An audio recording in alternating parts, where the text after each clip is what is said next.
Hey, everybody. This is Maxine Taylor, America's first licensed astrologer. And so many of you have requested that I do astrological forecasts for the United States.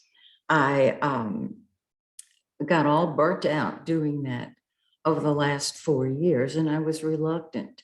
And what I realized was I really do want to share the astrological configurations to the United States chart so that I can give you my optimism, hope, and just an awareness and a validation, perhaps, of what you have been thinking. This is not a political site, so please don't give me your political opinion.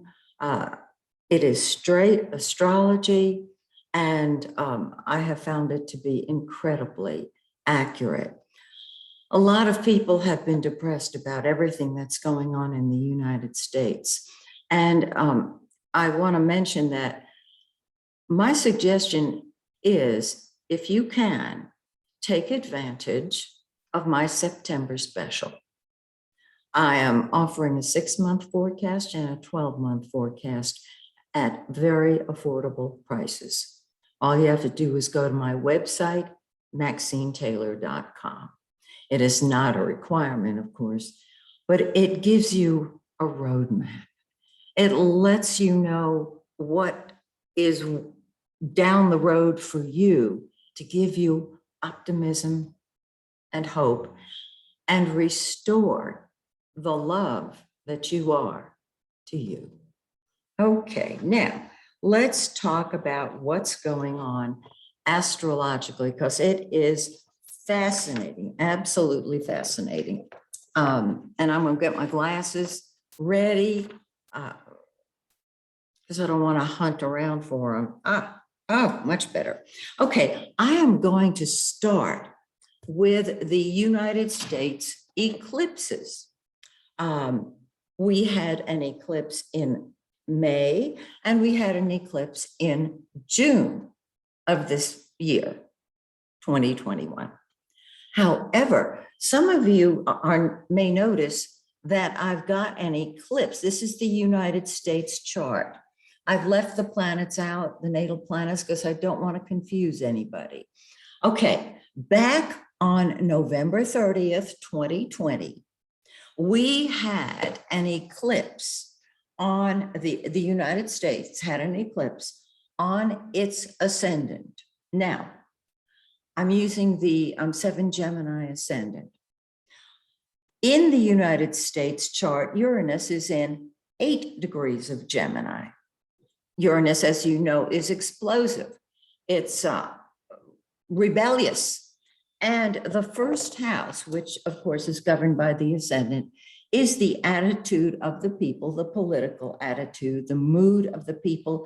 It deals with public health as well. Whenever we have an eclipse, whether it's in our own personal chart or in the United States chart. And by the way, if I had the chart for Great Britain or the country in which you were born, I would do it as well. But I've got the United States, and the others are not available. Okay, so back to the United States chart. Whenever you have an eclipse on your ascendant, your sun, or your moon, that is a new life eclipse. It lasts longer than a regular eclipse. It is more powerful than a regular eclipse. It's not a new chapter, it's a whole new book. And the energy from that eclipse can last up to, well, let's see, for sure 1 year, and sometimes 2 years. Now, a lot of other astrologers have different time frames, but the bottom line is a new life eclipse is a new life for you in your chart, which is why I always, my clients know, I always look for new life eclipses in their charts, because it just gives you an opportunity for major new starts. And in the United States chart, well, it's sitting here on Uranus, explosiveness. It's sitting on the ascendant of the people. And when I saw that, I was very concerned, because I also knew that at the time, Mars was in the 12th house and it was getting ready to cross the ascendant. And I mentioned in my reports that I intentionally did not say explosiveness, gunfire, etc., because I didn't want to encourage it. Anyhow, it is still operative. I remember it was November of 2020. We are in September of 2021. So that new life eclipse is still operative. Okay, now in May of this year, just a few months ago, May 26th, we had an eclipse in 5 Sagittarius 26. It fell on the descendant of the United States chart, the cusp of the 7th house. The 7th house deals with our open enemies, okay? It deals with international affairs, with war, with lawsuits, with lawyers, with politics, marriage and divorce, the lower courts, and it deals with contracts and the public in general. In other words, it's other people. This can be a very positive eclipse because it pulls away from all this feud and fussing and fighting. It gives us the opportunity to look more realistically at what's going on. And it does indicate that there was an adjustment made in our money situation. Okay. The June eclipse, solar eclipse, June 10th, 19 Gemini 47, sitting on our Mars. Mars is warfare. Mars is gunfire. Wherever Mars is where we are angry. It's what comes first to us. It's what we fight with and what we fight for. This is incredibly powerful, okay? Be aware of it. Now, remember that eclipses are strongest 3 to 4 months after they occur, which is August, September, and October. Now you know why I backed it up, because what went before is alive and well right now. So, happy eclipses. All right, now let's move forward to what is going on a little more recently in September. The sun, which is the giver of life, it is the center of our life, is in the 5th house. The 5th house deals with sex. And we all know what's been going on in relation to abortion, women's rights, children rules the 5th house. We also know what's been going on with the COVID situation and the vaccine relating to children. So the 5th house in the United States chart, of course, children, fun. People want to have fun, and we have had more fun. Sports, gambling, even movie theaters, public hearings, stadiums, gathering places, and teachers. Teachers have notoriously been underpaid. I am a retired school teacher, so I'm a little partial. And so what we have here is the sun giving light to this entire area. And on the 14th and 15th, by the way, I planned on doing this video earlier in the month. Please forgive me. Things get out of hand sometimes. Okay, the sun is sitting on Neptune on the 14th and 15th. Now, Neptune is either wishful thinking or it is the dream come true. It is Neptune is a very spiritual planet and it deals with spiritual matters. Now, in the United States chart, I'm looking at it right here. That's why I'm leaning forward to see it. Neptune rules the 11th house of Congress and legislation and city councils. And so tie that in with women's rights, abortion, children, and you've got the whole picture because that is what is triggered. Now, we had a new moon on the 6th of September. Whenever we have a new moon, that's when everything starts growing. Energy starts moving forward. And this new moon is sitting right smack dab in that 5th house. It was in 14 Virgo 38. All right. So the 5th house and everything I just described is amplified by the new moon. On the 20th, we will have the full moon in 28 of Pisces. It's the last couple of degrees of Pisces, almost Aries, in the 11th house of the United States chart. And of course, I've just read you the 11th house, Congress, congressmen and women, legislation, the Treasury, city councils, and all kind of group activities. So on the full moon, we can expect things to come to a head in the legislature.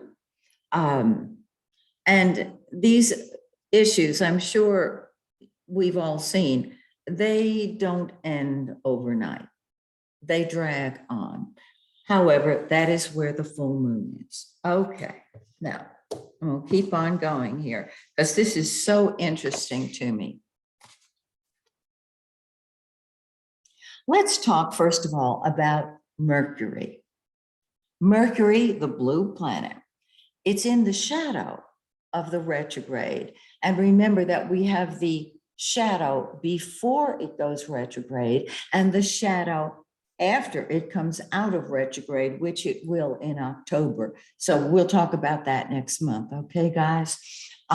When Mercury is in the shadow of the retrograde, it feels like Mercury is retrograde. It's not, but it feels like it. We do not begin new projects when Mercury is retrograde, simply because whatever is begun during the retrograde either fizzles out completely or has to be redone within the year. And even though we are in the shadow of the retrograde, we want to exercise caution when we start a new project. Now, remember, on the 27th, Mercury will go retrograde. It's in the 5th house, again, 5th house. Mars is in the 5th. And right now, even as I'm recording this, Venus is in the 5th house. I'll get to that in a minute.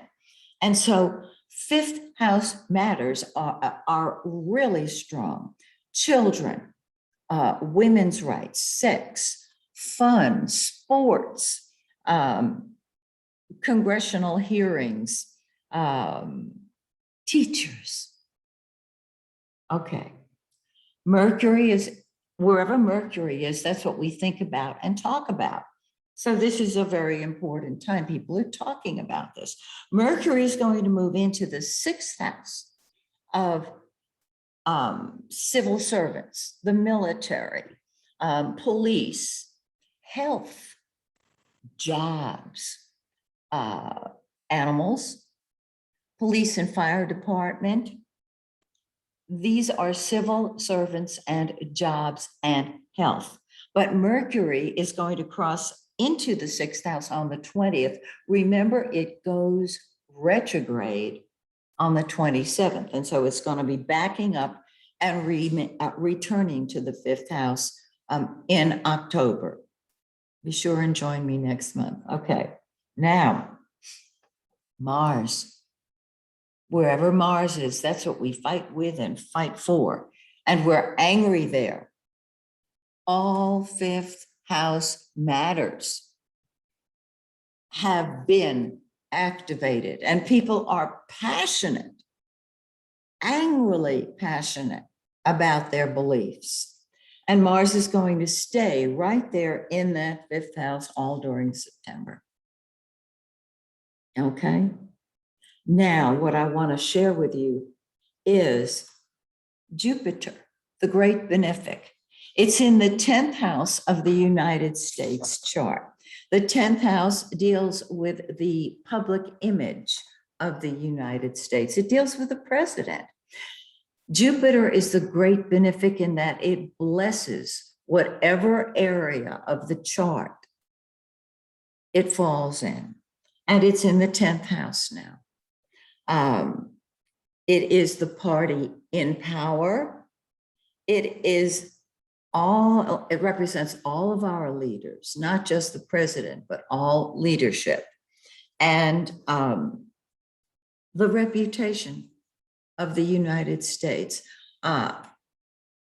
It's even just in general, astrologically, when it is retrograde, it still blesses whatever area of life it falls in. So I'm very happy to report this. Now, Venus, the planet of love and beauty and money, is the lesser benefic. Jupiter is the greater benefic. It brings blessings from God. Venus is the lesser benefic, which I always chuckle when I say it because it's an oxymoron. Less good, it's beautiful. It sits in our sixth house of work, health, service, the military, civil servants. Again, I'm repeating myself. It sits on the vertex, which is our karmic role in life. Wherever the vertex is in your chart, this is your karmic role in life. It deals with other people, so it's always going to be on the right-hand side of the chart. And so we are blessed in our role as server, servant. Our health is blessed. Our jobs are blessed. And it is strongest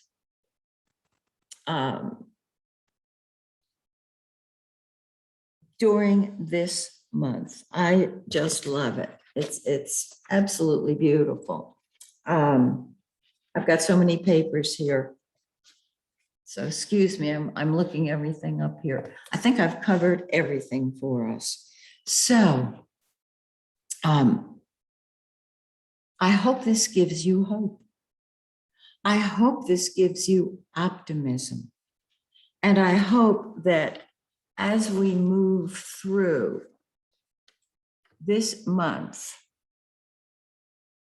with Mercury in the shadow of the retrograde and everything being confused, you'll keep in mind that a retrograde Mercury allows us to tie up the loose ends of unfinished business.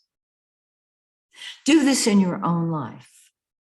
This is why I'm offering a special now, because it's a great time to rethink, redo, and tie up all unfinished business. For example, are you writing a book? Are you creating a blog? This is a wonderful time to finish it up. I'm just saying.